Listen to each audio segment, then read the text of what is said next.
Baada ya kushirikiana kwa takriban miaka mitatu tangu chuo kikuu cha Moi kukumbwa na changamoto tola, hii leo chuo kikuu cha Kenyatta na chuo kikuu cha Moi viliwapa fursa ya kipekee wanafunzi wanaosoma somo la Kijerumani kama taaluma yao ili kupata tajriba zaidi kwa masomo yao ya nyanjani.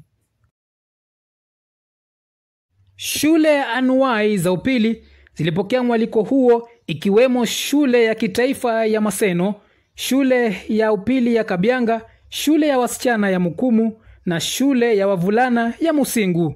Shule hizi ziliweza kutangamana ili kudurusu somo la Kijerumani kwenye makundi mbalimbali, kisha baadaye walifululiza Kenya hadi kwenye vyumba vya mtihani kwa majaribio ya somo hilo.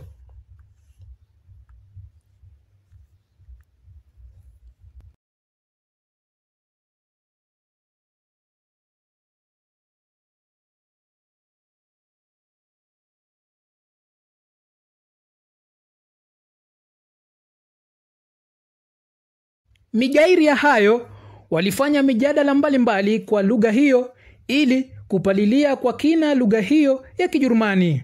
Kisha usahilishaji wa mitihani ulifanywa bila pingamizi lolote.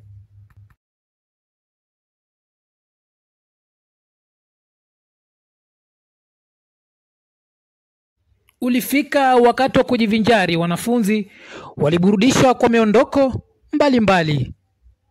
Ubia kati ya vyuo hivi viwili sasa unatarajiwa kukita mizizi zaidi ili kuzalisha natija chungu nzima, huku wahadhiri wa vyuo hivi wakinadia kwamba ukuruba huu utachangia pakubwa katika mchakato wa kulifunza somo la Kijerumani vyuoni.